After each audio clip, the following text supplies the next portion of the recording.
Hello दोस्तों, welcome back to Falcon Academy. तो हम कराने जा रहे हैं अपना चैप्टर 10 क्लास का third chapter linear equation with two variable. हमने पहले भी कई बार बता चुके हैं कि कौन सी लाइन वेरिएबल, कौन सी लाइन हमारी पैरेलल होंगी, इंटरसेक्ट होंगी और कौन सी हमारी कोइंसाइड करेंगी। एक बार फिर से उठा लेते हैं इक्वेशनों को।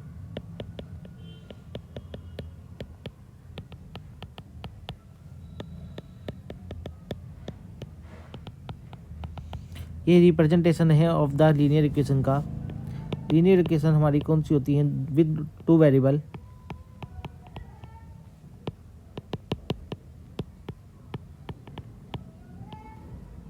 दो वेरिएबल लिख लो आप।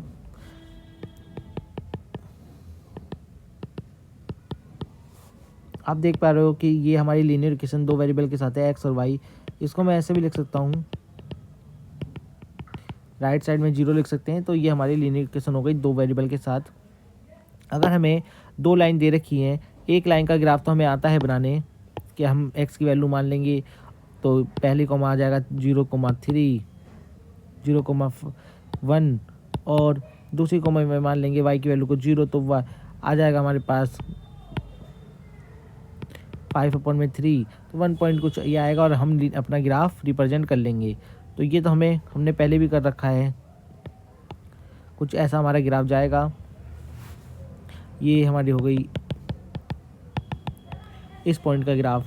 अगर यही चीज़ हमें दो लाइनों का ग्राफ बनाना होगा, हमें दो लाइनों का ग्राफ बनाना है,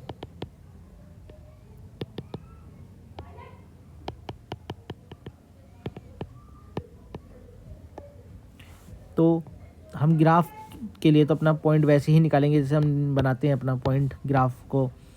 अपनी वेरिएबल हम सॉल्यूशन वैसे ही करते हैं, टेबल बना लेंगे और एक तरफ एक्स वाई की वैल्यू लिखेंगे। एक्स की वैल्यू 0 मान लेंगे, वाई की वैल्यू आ जाएगी, वाई की वैल्यू मान लेंगे और एक्स की वैल्यू आ जाएगी। तो हमारे ग्राफ, जो भी हमारा ग्राफ होगा, या तो वो पैरेलल हो सकता है, एक कंडीशन ये हो सकती है, या ये हो सकती है एक ही पॉइंट कोइंसाइड कर जाएं दोनों सारे पॉइंट उसके आपस के, दोनों पॉइंट हमारी लीनियर इक्वेशन के ग्राफ पे ही दोनों कोइंसाइड कर जाएं। एक ये हो सकती है कंडीशन, और एक हो सकती है कि हमारे जो ग्राफ होगा आपस में इंटरसेक्ट करेगा एक पॉइंट पे। हमारी तीन कंडीशन लीनियर इक्वेशन की बन सकती है। जो कर्व होगा वो कर्व का ग्राफ तो बनेगा नहीं, क्योंकि हमारा लीनियर इक्वेशन है, तो स्ट्रेट लाइन का ग्राफ, स्ट्रेट लाइन ये देगा अपना आंसर में। अब हम देखते हैं इसकी कंडीशन क्या क्या होती है। तो कंडीशन हमारी यही सिंपल सी है। अगर A1 अपन B1, यानी कि ये जो दोनों, जैसे 3 और 8 है एक्स के साथ वाले,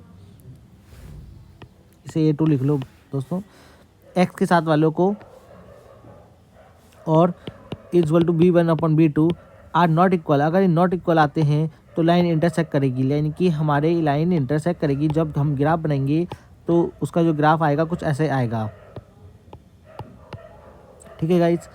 और दूसरी कंडीशन बनती है जब, यानी कि अगर पॉइंट कोइंसाइड कर जाएं, यानी कि हमारी ग्राफ के जो पॉइंट होंगे, जो लीनियर इक्वेशन के पॉइंट हैं, वो कोइंसाइड कर जाएं, यानी कि ग्राफ जब बनेगा तो एक के ऊपर एक ग्राफ, एक के ऊपर एक लाइन आ जाएगी और पॉइंट कोइंसाइड कर जाएंगे, यानी कि अगर रेशियो हमारे तीनों सेम आते हैं। अगर पैरेलल है, अगर पैरेलल दिखाने के लिए क्या करेंगे, B2 है, A2 sorry guys, is not equal to C1 और C2 के बराबर रेशियो नहीं आएगा। तो लाइन हमारा जो ग्राफ बनेगा वो A1, ये कोई लीनियर इक्वेशन ग्राफ एक है, दूसरा ऐसा होगा, या ये हो सकता है कि वाई के कोई ऐसा हो, या हो सकता है पर पैरेलल होगा। कहने को मतलब हमारा कि ग्राफ हमारा पैरेलल बनेगा। कंडीशन तीनों ये होती हैं। अब सॉल्यूशन देखो, इसमें तो हमारे कई सारे सॉल्यूशन है। अगर इस पॉइंट को भी लूँगा मैं, 0,5 दोनों के पास है, अगर मान के चल रहा हूँ 0,5, तो बस मैं ये 8,5 ले लो आपके लिए, कुछ भी ले लो, 4, 7, 9,5 ले लो, 10,5। तो कई सारे पॉइंट हमारे आ रहे हैं जो इस इक्वेशन को सेटिस्फाई कर रहे हैं। दोनों इक्वेशन में पुट करने पे वैल्यू आ जाएगी। और इंटरसेक्ट करने में देख पा रहे हो आप, बस एक ही एक ऐसा पॉइंट है जो दोनों के पास होगा। मान के चल रहे 0,8,5 वो पॉइंट है जो दोनों के पास आ रहा है। तो ये वो सोल्व पॉइंट है जो दोनों में रखने पर वैल्यू हमारी दे जाता है 0 राइट, यानी कि 0 ही राइट साइड में मिल रहा है हमें, राइट साइड में 0 मिल रहा है, क्योंकि हम तो इसे ऐसे सॉल्व कर लेंगे। 0 मिल रहा है, या आप ये -5 उधर रखोगे तो 5 मिल जाएगा, उसे अगर सॉल्यूशन नहीं करना चाह रहे हो तो। और पैरेलल में क्या होगा कि कोई सा भी पॉइंट या आपस में एक भी सॉल्यूशन नहीं होगा, यानी कि कोई भी ऐसे पॉइंट नहीं मिल पाएंगे जो दोनों इक्वेशन को सेटिस्फाई करेंगे, दोनों में रखने पर आ जाएं। तो नो सॉल्यूशन, इनफाइनाइट सॉल्यूशन, कई सारे सॉल्यूशन आएंगे, और इसका यूनिक सॉल्यूशन होगा, यूनिक सॉल्यूशन आएगा। आप देख भी पा रहे हो यहाँ पर इन्होंने चार्ट में भी बता रखा है। एक चीज़ और होती है हमारी, जिसके सॉल्यूशन होंगे उसे हम कहेंगे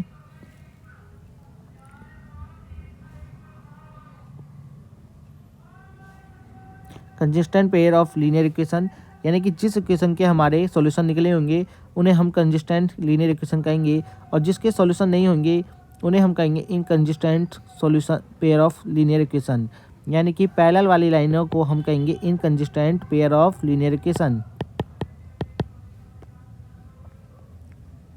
अब इसके बाद आते हैं हम अपने सवालों पे। मैंने आपको पहला वाला सवाल पहले भी करा रखा है, सेकंड सवाल हो चुका है। हर सवाल उठाते हैं और देखते हैं कि यार इसके सॉल्यूशन आते हैं कि नहीं। पहले तो हम इसके सॉल्यूशन निकालने की रेशो निकालेंगे। A1 हम पे 3 है, A2 हम पे B1 1 है, B2 -3 है, C1 हम पे 3 है और C2 9 है। आप माइनस का भी कर सकते हो, आप इसको यहाँ लाओगे तो माइनस का हो जाएगा और कुछ नहीं। A1 A2 का रेशियो जो आएगा वो आएगा हमारा 3/9, यानी कि 1/3। B1 और B2 का जो रेशियो आ रहा है वो 1/3 रखोगे तो वो भी उसका इतना ही आ रहा है। C1 C2 का रेशियो निकालोगे आप तो वो भी 1/3 ही आ रहा है, यानी कि रेशियो तीनों बराबर आ रहे हैं, रेशियो तीनों बराबर आ रहे हैं। तो इसका यानी कि क्या होगा आप बताओ, पहला इक्वेशन बन गई। ये दोनों लाइनें कैसी हैं, ये दोनों लाइनें जो हैं पैरेलल हैं, ये दोनों पैरेलल हैं। तो कोई भी सॉल्यूशन, नो सॉल्यूशन, एक भी ऐसा पॉइंट नहीं मिलेगा जो दोनों में रखने पर आंसर दे जाए। तो ये हमारी लीनियर सब्स्टिट्यूशन मेथड से आंसर भी 0 ही आने वाला है। अब मैं करके दिखाता हूँ आप लोगों को इसका सॉल्यूशन।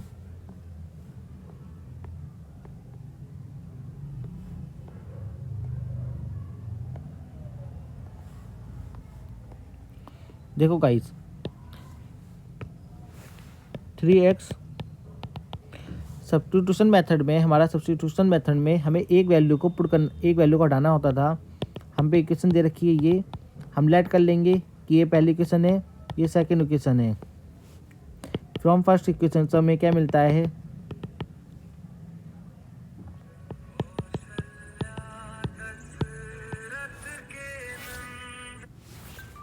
ये मिलता है, और इसे सेकंड इक्वेशन में पुट करेंगे।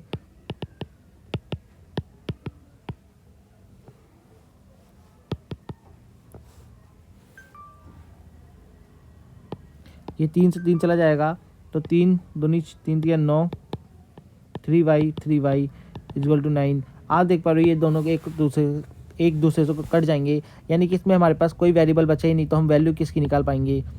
तो ये हमारा इसके नो सॉल्यूशन आएगा। आप बस इसको यहीं पे छोड़ सकते हो, ये हमारा आंसर ही हो जाएगा यहीं पे ही। Thank you guys.